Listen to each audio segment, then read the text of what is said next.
ଅନେକଙ୍କର ଖିଆଲ ଯେ ସେମାନେ ପରମାତ୍ମାଙ୍କୁ ଜାଣିଛନ୍ତି, ଯେହେତୁ ସେମାନେ ପରମାତ୍ମା ଶବ୍ଦକୁ ଜାଣିଛନ୍ତି। କିନ୍ତୁ ଧ୍ୟାନ ରଖ, ପରମାତ୍ମା ଶବ୍ଦ ପରମାତ୍ମା ନୁହନ୍ତି। ଯେଉଁମାନେ ପ୍ରତ୍ୟେକ ଦିନ ଶାସ୍ତ୍ର ପୁରାଣ ପଢୁଛନ୍ତି ବା ଗୀତା ଭାଗବତ ପଢୁଛନ୍ତି ବା ଈଶ୍ୱରଙ୍କ ନାମ ଜପ କରୁଛନ୍ତି, ସେମାନଙ୍କ ଭିତରେ ଗୋଟେ ଭୁଲ ଧାରଣା ସୃଷ୍ଟି ହେଇଛି, ଆମେ ପରମାତ୍ମାଙ୍କୁ ଜାଣି ସାରିଲୁଣି।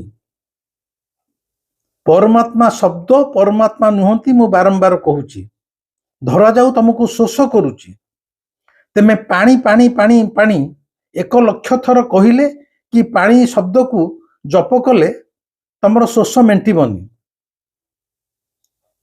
ତମକୁ ପାଣି ପାଖରେ ପହଞ୍ଚିବାକୁ ପଡିବ, ପାଣି କି ପିଇବାକୁ ପଡିବ, ତାହେଲେ ଯାଇକି ତମର ଶୋଷ ମେଣ୍ଟିବ। ସେମିତି ଯେଉଁମାନେ ପରମାତ୍ମାଙ୍କୁ ଜାଣିବାକୁ ଚାହୁଁଛନ୍ତି, କେବଳ ପ୍ରତିଦିନ ବିଷ୍ଣୁ ପୁରାଣ, ଗରୁଡ଼ ପୁରାଣ, ଗୀତା ଭାଗବତ ବା 1,00,000 ଥର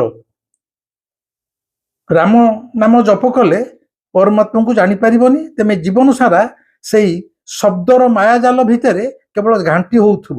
ପରମାତ୍ମା ତମଠାରୁ ଯୋଜନ ଯୋଜନ ଦୂରରେ ଥିବେ। ପରମାତ୍ମା ଶବ୍ଦରେ ନଥାନ୍ତି।